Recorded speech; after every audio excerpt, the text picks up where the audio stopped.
Hello दोस्तों, क्या हालचाल। आज हम बात करेंगे बागेश्वर धाम के बारे में। आजकल बागेश्वर धाम और बागेश्वर धाम वाले बाबा बहुत ज़्यादा सुर्खियों में हैं।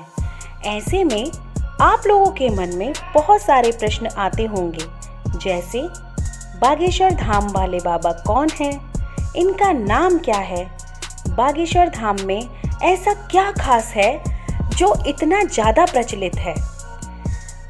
और बहुत सारे प्रश्न बाबा को लेकर आपके मन में आते ही रहते होंगे, जैसे बागेश्वर धाम वाले बाबा का असली नाम क्या है, बाबा पर कितनी संपत्ति है और बाबा किसी के भी मन की बात कैसे जान लेते हैं, बाबा की शादी कब होगी, किससे होगी, और बहुत सारे ऐसे प्रश्न आपके मन में चलते ही रहते होंगे।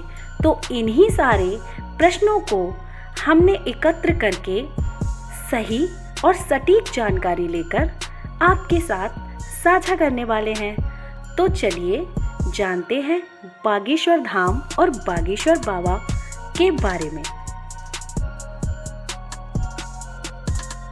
पहला प्रश्न बागेश्वर बाबा के बारे में, जो कि मेरे और आपके मन में सबसे पहले गूंजता रहता है। बागेश्वर धाम वाले बाबा का असली नाम क्या है? तो दोस्तों आप सबको बता देते हैं, बागेश्वर धाम वाले बाबा का असली नाम है धीरेन्द्र कृष्ण गर्ग। दूसरा प्रश्न बागेश्वर धाम के पीछे की कहानी क्या है, इसे बागेश्वर क्यों कहते हैं? तो इसके बारे में बाबा ने बताया कि इस पहाड़ के आसपास घना जंगल था, जिसमें हमेशा बाघ घूमते रहते थे, इसीलिए इसे बागेश्वर कहते थे, जो अब बागेश्वर धाम बोला जाने लगा। महादेव की इस मड़ैया के पास ही बना है बालाजी धाम, हनुमान जी महाराज का नया मंदिर।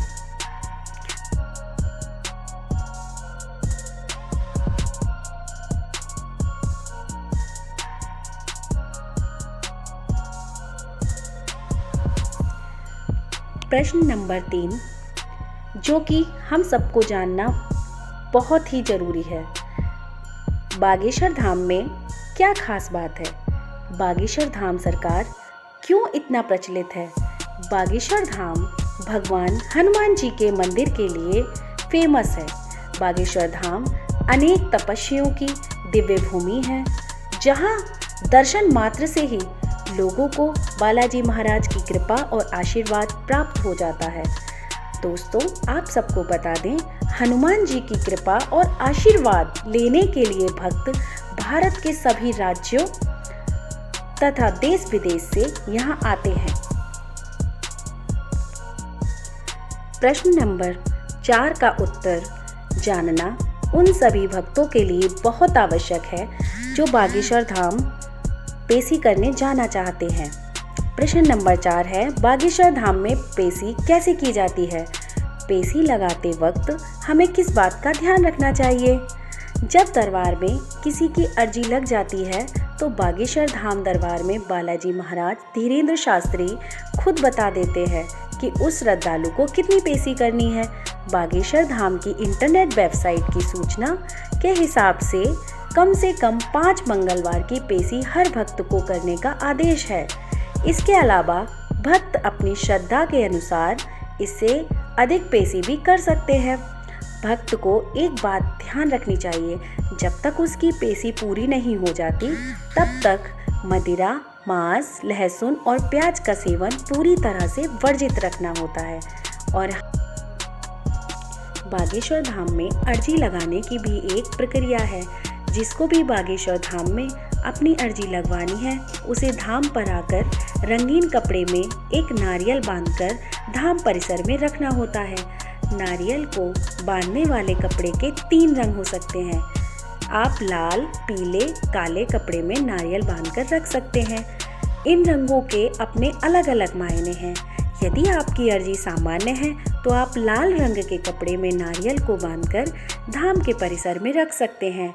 अगर आपकी अर्जी शादी विवाह से संबंधित है तो आप नारियल को पीले कपड़े में बांधकर धाम परिसर में रखें और अगर आपकी अर्जी प्रेत बाधा से जुड़ी हुई है तो नारियल को काले कपड़े में बांधें और मंदिर परिसर में रखें। तो दोस्तों अब हम जान लेते हैं बागेश्वर धाम की फीस क्या है।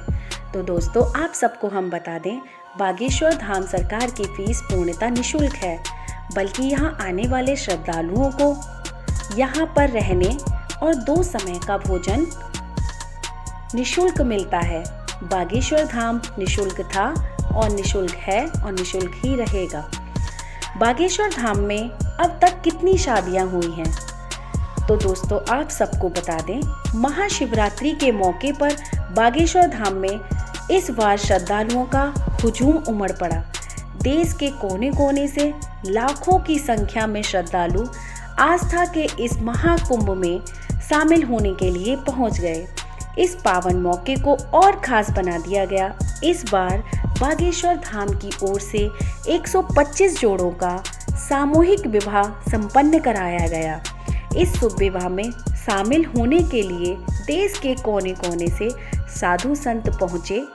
इसके साथ ही मध्य प्रदेश के मुख्यमंत्री शिवराज सिंह चौहान भी इस महा आयोजन में शामिल होने के बागेश्वर धाम पहुंचे।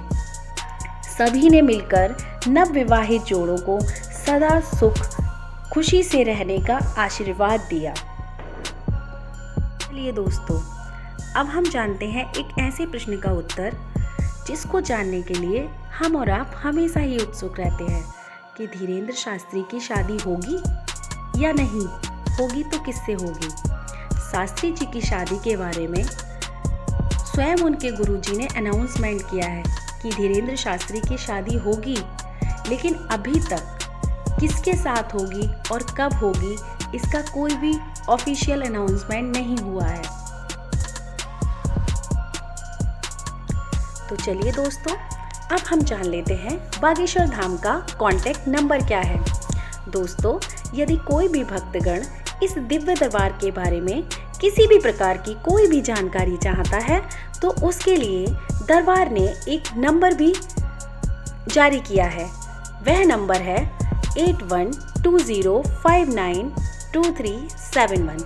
इस नंबर पर कॉल करके कोई भी भक्तगण कभी भी बागेश्वर धाम के बारे में पूर्ण जानकारी ले सकता है, जैसे दरबार कब लगेगा, इसकी प्रक्रिया क्या है, कैसे लोगों को दिव्य दरबार के बारे में नाम आता है।